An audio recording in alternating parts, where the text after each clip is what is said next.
دور حاضر میں بالعموم اپنے مسلمانوں کو حالات حاضرہ سے بھی واقف کرنے کے لیے یہ صاحبان محراب و منبر کی یہ ذمہ داری ہے کہ آپ تک وہ پیغام جو اسلام کا ہے، دین کا ہے،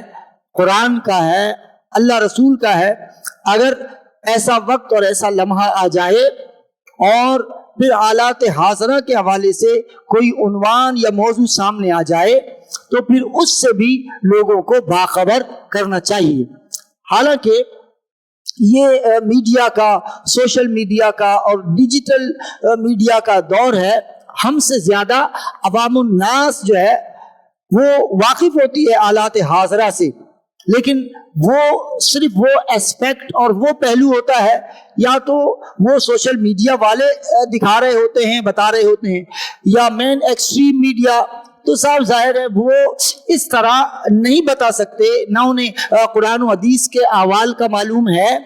اور نہ ہی وہ دین سمجھتے ہیں اور جانتے ہیں، بلکہ اگر بہت زیادہ خوش فہمی سے بھی بات کر لی جائے تو بس وہ دنیا داری کے اعتبار سے بس ایک ہلکا پھلکا سا مطلب ایک بیان دے دیتے ہیں۔ یہی حال سیاستدانوں کا ہوتا ہے، یہی ذمہ داروں کا ہوتا ہے، اور یہی حال بالعموم میڈیا کا ہے۔ یعنی صرف یہ کافی نہیں ہوتا کہ بھئی ایک حال خالی بتا دیا کہ بھئی ان کا کام خبر دینا ہے، بلکہ ان کا کام جو ہے وہ ذمہ داری کے ساتھ درست خبر دینا ہے۔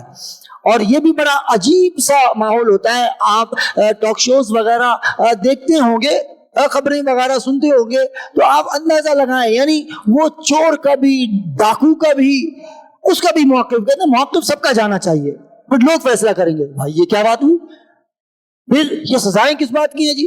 جی ہم آزاد میڈیا کا یعنی اظہار آزادی رائے، اس کا مطلب ہے سامنے والا جھوٹ بول رہا ہے، باقاعدہ وہ جان رہا ہوتا ہے، جو بیچ میں اینکر بیٹھا اس کو پتا ہوتا ہے کہ یہ جھوٹ بول رہا ہے، پھر بھی اس کو ٹوکتا نہیں ہے۔ اگر کبھی کوئی غلطی سے کوئی ٹوک دے تو وہ کہتا ہے کہ بھئی مجھے اپنی بات تو مکمل کر لینے دیں پھر آپ کہیے گا، اور بیچ میں جو اس کے مخالف بیٹھا ہوا ہوتا ہے وہ اگر کہتا ہے نہیں یہ غلط بیانی کر رہا ہے تو آگے سے وہ بیچ میں اینکر کریں نہیں اس کو اپنی بات مکمل کر لینے دیں، تو پھر اس کے بعد تو بھائی اس طرح تو اب عام آدمی تو کنفیوز ہو جاتا ہے نا۔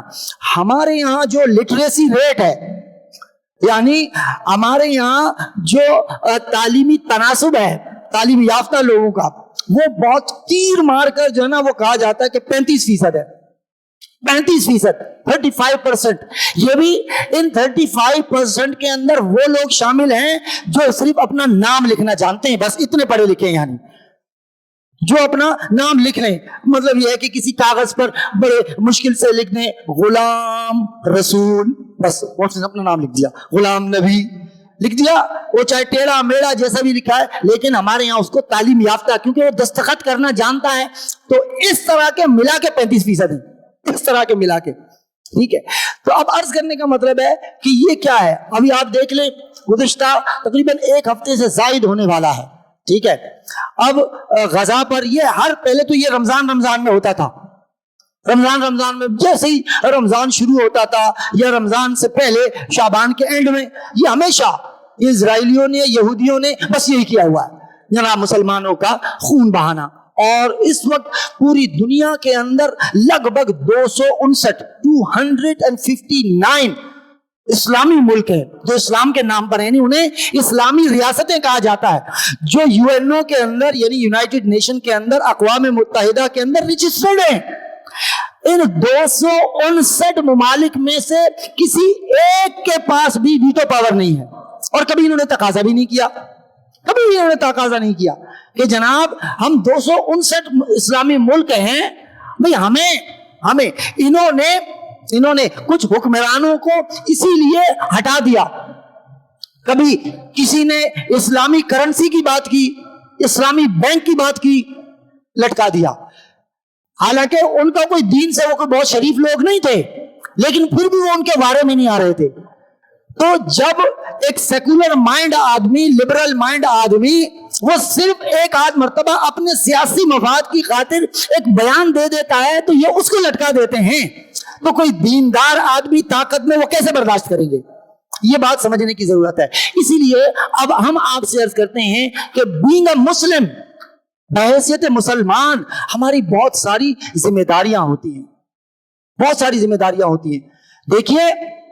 اس سے پہلے ایک نعرہ لگا تھا، لوگ بڑے متاثر ہوئے، انہوں نے سمجھا کہ ہاں بھائی یہی ہے. پہلے کچھ دانشور لوگ ہمیشہ ہمیں یہ بتاتے رہے کہ بھئی فلسطین میں کچھ ہوتا ہے، عراق میں کچھ ہوتا ہے، شام میں کچھ ہوتا ہے، لیبیا میں کچھ ہوتا ہے. جناب ساری دنیا خاموش ہوتی ہے اور یہ پاکستانیوں کے پیٹ میں بڑا درد اٹھتا ہے، یہ سارے نکل آتے ہیں.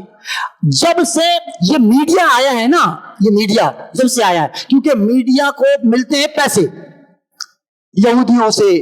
کیونکہ یہ بغیر ایڈ کے تو یہ چل نہیں پاتے. جن کو ایک سانس میں یہ چور کہہ رہے ہوتے ہیں انہی کا ایڈ پیسہ لے کے پھر ان کو چلا بھی دیتے ہیں، یہ بھی کہتے ہیں ووٹ بھی اسی کو دو. ایک ہی سانس میں، ایک سانس میں کہا چور ہیں چور ہیں چور ہیں، خبر میں یہ بتا دیا،